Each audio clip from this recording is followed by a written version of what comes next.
ka hmangai thingtlang pa chapter 2 bai moite boitlung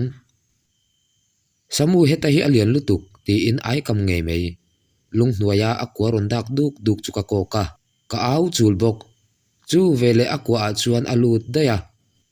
samuel apo ron kal hnai vat mei kha hi lo keng ro ti in achak ai man sa da na chu mi pe a mi chep lowang ti ro ka ti chuan nui hakin izen lo chuan a chep lowang che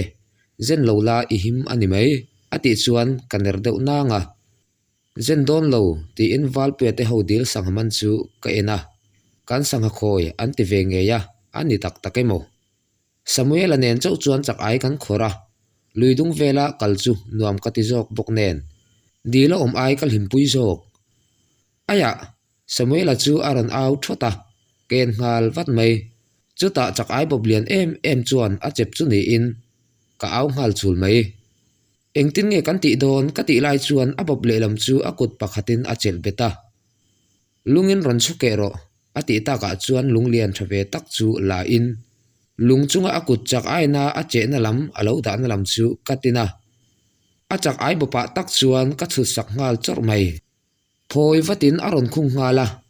akut ron thi triam ka mu rualin kala ka ngal vata karomol chuan ka hruk sak ngal vat man to lo meang atam to tho hi tiro sangha an man na lama son thei to ang ti in ka en chowa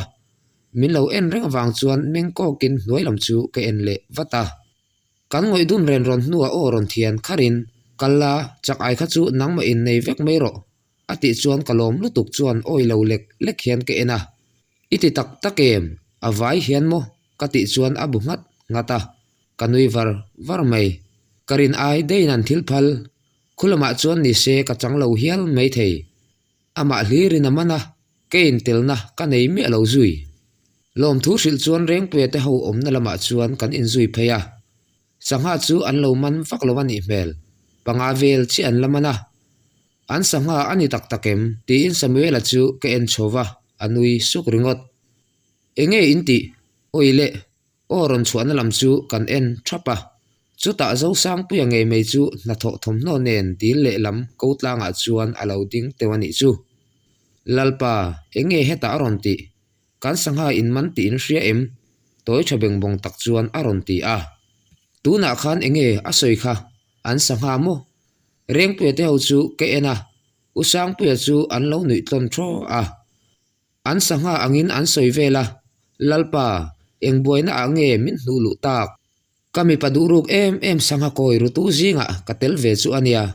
kazak lutuk chu khukral de me kadu min ron zui ro u ti mukin kham lam chu apana anon chuak ha sap mai walpui kan sangha iti ani lom ni enga tinge dot isoya oi kazak em mai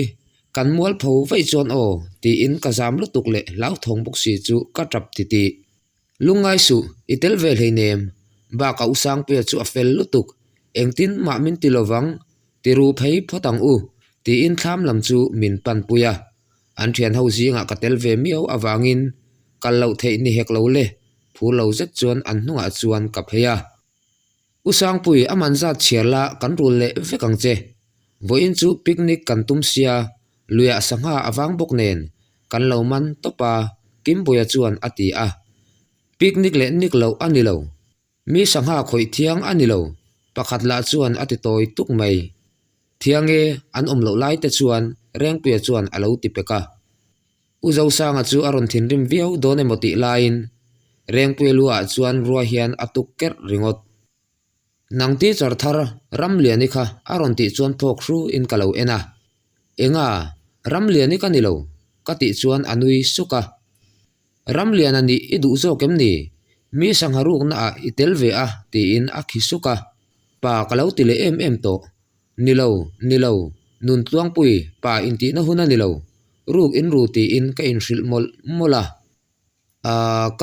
ka ti lai chuan zu in paem walpe telam hoya ati chuan an ni chu an lo bungat ngata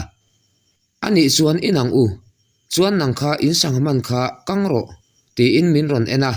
nial ngam to heklo sangha panga chula in pona ka keng chuaka kalau puyang che samuelan aron ti chuan kalom ngei mai midang ero thlam chunga zu inin an ti bar hloma in ve don lovem ni ti in Samuel chu ke en ha a kangai na velova ati chuan makkati a thian te zong in an in line ani ero in adu lovamo sangha chu a ko chung ti fa in kan keng luta thuk mai ka chem thiam lo wangin Samuel a bok chuan a chema kei ero in usang puya bok ka en le a reng chu akul raya amit meng zoi lam ma se ti sexy tak tu ni jok te chu ke en ning theilo a reng chu ka mu mai mi lo bok tun hi atop na ni ro se in rule ti ka hriat chuan in ngai dam na om to lowang kanau te in ni angin kangai dam hra mang chi u ti in kei chu min ron en zoka kalau en reng ti a hriat chuan amit chu akal ngal uk mai chu vele hoisonin Samuel me chem nuna chuan thirbel chu kan chuanga an fe fowani nge yang bungrua le tel le chi vel baka thingpui fe thlengin alo om nual mai sangha chu kangin dilkam vela ba khor vel chu la in kan tel boka Samuela acherang bok nen reilote a chu ei kan pei thuaya midang chu kovin kan chu fun nen chuan cho kan ei hloma mi parual kara ko ombok nen ka etam vaklo anni hawero chu an henge mai ka cho fun nen chuan an e zo veka usang pui hei hi in rammo ti in ka ena ani hi khonge in chak ai man kha ati chuan ka beka ka da thu in ka changa min lak sak do ne moti in ka hlau thong viau le ngal in man tamem ati chuan man tam ve tho tin ka lo changa tiro kaman sakang che tin a tho chuaka zu kha a in ve nge sia ma se rui ang poin a om mi alo nia a che a zuin ti a hriat mi alo hrim phur zet chuan ka zuya thlama hian kan lo mu ange an ti chuan kanui haka usang pianen chuan na china kan khorna chaklama chuan chawin lung chu phokin chak ai kam nge me chu aron man le nol thina a bob alian thei bok nen ka phur nge me a hnunga chuan ka zui ve zela chuta ka pen le tur chu lungnal chu rapin ka au thata usang puyaron in her chuan katlu tur chu min pot lopin a oma chuan ka be ngal thlopa ka thok arang ngei mei ama chu ka kwa bet tlata ka thole le ringot ataksa ka to chia chuan ka thlamuang huai hian ka hria a omson na changpo ka hrelo ani pu in min nam son atum mi lo bok chuta hoi chuakin a hmel chu ke en chowa tinge zana I lo len velova lo leng vela ka huai sen na zong som khom chuan ka ti a ka chanchin an soi hi I hre velovem ni aron ti chuan kanui saka hria e ma se ka hlau ve me lo che lo leng ve ro o ti in ka hui chu ka pet zawa in thu ve ti tet ka thiam lo nen karil ru chu ka hril tlang ta ronga min ngai ne veu ani poi ka ti lo ka du em bokani chuta kun hniamin ka hmuya chuan aron fopa kalau chang ve vat mai kalim lutuk chu chungril lama tengin kanui vara ain lakson rual chuan lai setin kalei ka chhuat tet ringot kalang miang in chung ko etok atling to ang ti in kan kalna lama chuan kan let le a engma soilem lo ma se ke ero kalim em thung ka hmui ta chu ka khoile thul hetiang aril ru hlim na hi kala nei ompo ka hrelo then khat chuan rang te thut emo mei che easy taka emo min ngai nge yang ma se du na le mangai nei chu hun rei lo ta chung po in a thleng thei tlata chu man lai pasal tha te le an ko pui te chanchin kan ngai thak atang hian a hriat via vin ka hria anni po khomun lo ma se an voi khat in mu na po mangai na khura an tulut fowalom le ka thiam lo ani lova ka du zong tak ni tura mi palo piang ve awang zok hian ani ka thup reng khan a som mai bok tham kan thlen le lai chuan midang chu an lo mu hil na sa to mai kai tho fatin ho tur chuan kan in bua sei zuya holama ero usang pia chuan min phur dom bok nen ka phur ngei mai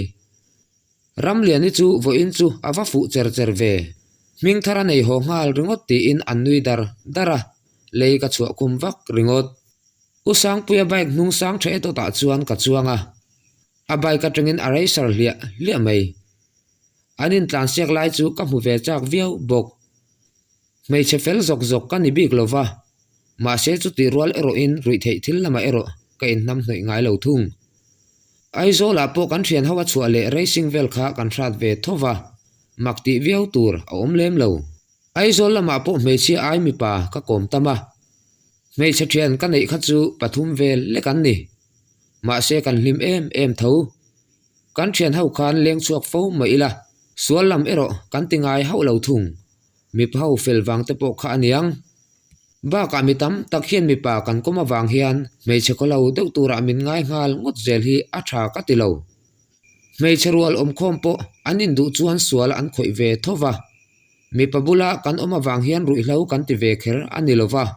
ale lama mi pa hi chuan me che hi rui hlau ti turin an ti lui karing mi alo ami singa hi kan poi mo ber me che thian ho rui hlau du tak tak ka se ve nual ba ka mi pakom hi kong tam taka min lo puina sa a tun anglaya phei chuan thian atan an thlan om to zok me che chu in rel le in ti thiam lo huna thian in soi sel le thuruk thlenga phor kan ching tlat zel mi pa ero an du zong an ti topa midang sual khoi turin an som lui ve ngai mi lo thung tu na po mi pa boka kom le a zu an in chu tha ti lo viau ma ila he khuwa ko om tira tanga min kom tu te an ni bok nen katan chuan an hlu tho ba ka min ngai sak bok nen nuam ka ti min tluk pui mi su o ka ti chuan aron nui haka min ring ro hetiang mai me ka tluk pui lo wang che rui emo iti em ni ati chuan kalau ai vata ma se I in sia lom khatiang angkeng don ti ka selova chuti chuni lo se ka hau turania ba ka in sangha ti ka sembe lova tu ma sil su o ka zaklu tu kha an mani kha vuak tluk vek mai ka du ka ti chuan anui le hok hoka lungai su tu mai nan selowang karon mu tir chawa I mel om dana tangkhan a hriat vekolom ati chuan ka tho huaya nia kan pheifel chi a Samuel nen khan chak ai kan khora taka usang pui khoya nge in ina om kala shemi alo ti in abeng bul che ta chuan ka vazota in kom thlang lama khan om a in nga na tail pol kha ati chuan ka bungat ngata mi soidanin anu nen chau ani to ti ka hria a rem changa la len ngei ka tumbok ani chu zanin chu lo leng ver o wai wai te kan chu manga chuan kan zai veang chu ti in ka som ngal sata keima in ka som ha sak lo chuan ami zia le nung chang nen aron kal du in ka ring lo ole kalau tum don ania a hrim hrimin wai wai sum chi I thiam angi o ati chuan ka sik vota teulo rong bol te po ka thiam ve alom khopui om ni ma ila mi ho safa ka ni velem lovania rong bol po ka thiam lutuk kalau ti zung zunga wai wai bol che thiam ni te chu ka du bik der lo ompui kan nei ve ngai lem lova kanu le pa in andu heklo chu wang chon kan te te atangin kanu in rong bol in chung chet min zirtir veka chu chu ka than len pui ka ti lo theilo achang chuan mi ho safa te hi ka ot in chung le kholaya du duinan oma an mamo chu an nei vek thin kei ero in ka in tuak angai thin thung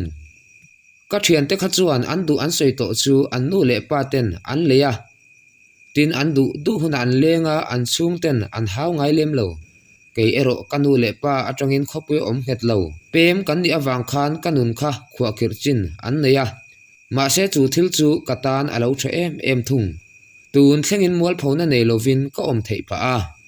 usang pia chu angoi le run to biak ma sak lo chuan min biak atum mi alo nachina la khan ol sam tok khan ka info tir mai sia aruk chuan min ngai nep mai thei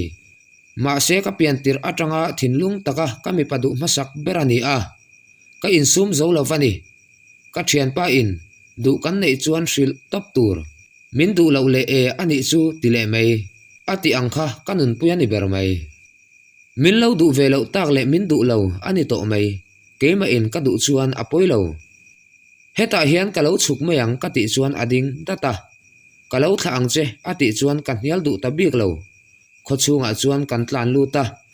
min lo hutu haula chuan min enjui ho hloma nuam lo ka tilek lek min soi zui em lowang chumo kalome o kan in peng kan thlen chuan lom thu chu ka hrila ti rongotin min chang le to alu a hian ben foka trong tam deuh ro ti vaka chak soitur ati bau vek zel heti em han chut mei chu zanin chu kalau ngai chang don che ani o chuan I hmel tha tin katlan son ngal nala kanui ho vur bok a hmeichhia zokin mipa ka be mang ti hi karing phangai lo ma se ka be mek ang chu ani sia nu kalau ho nu ti tir to mayang ti in chunga chuan katlan lu chuya o anuami ti em alo ti chuan ka bu ngawa kan hun man dan vel ka soi chuan ani po anui vara ka chak ai hon an hmu phei chu pasena nen chuan an lom nge mei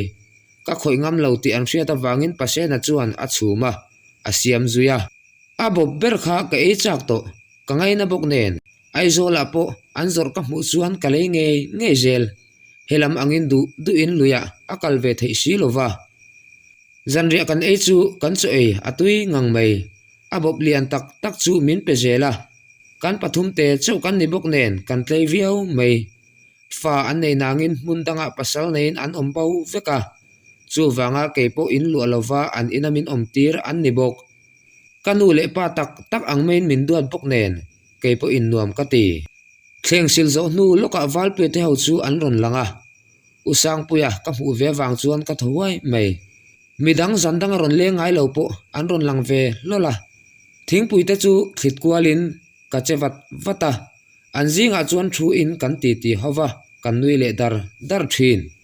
ka number min di la wang chuan ka pele ri a nula ni chuan indu chiam chi ani lo bok nen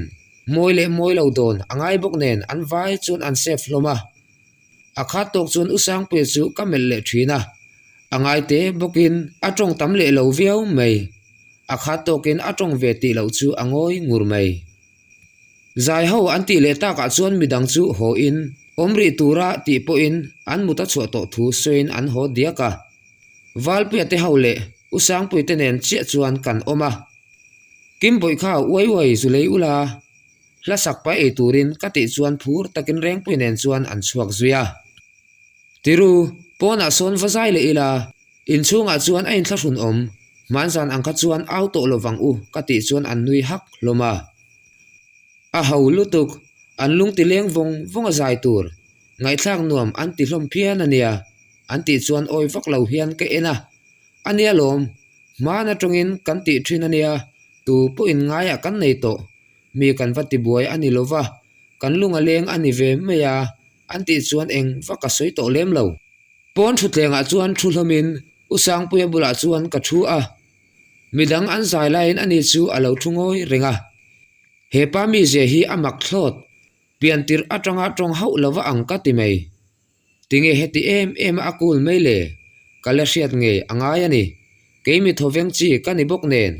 kan mi zia chu ain anglo hual ma se apoi ka tilo heti aron leng po hi kalom lutuk tho kaning indu zong chi kha sathin su samuel chuan aron ti hluka valpui le rin sanga chuan an nui ngal vura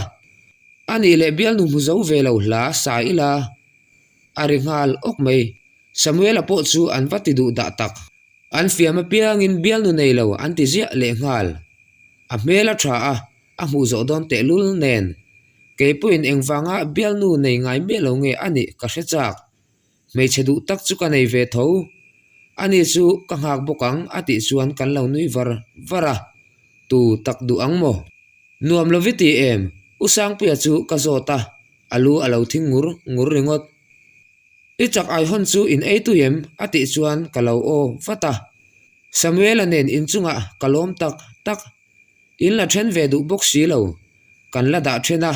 nu chingi te po an lom via vania kati chuan abu ngata reng pia te an ron thlen ta ka chuan ke chu wai chhum turin in chung lama kaluta usang pia chuan min ron zui lut bok bidang te ro pona lalian moi hla sa in an zai thung usang pia nen chuan wai chu vilin kein kabiak mol line ani ero arul tok te in min chang thunga amezia ka hechiang zela trong tam vak lo ma se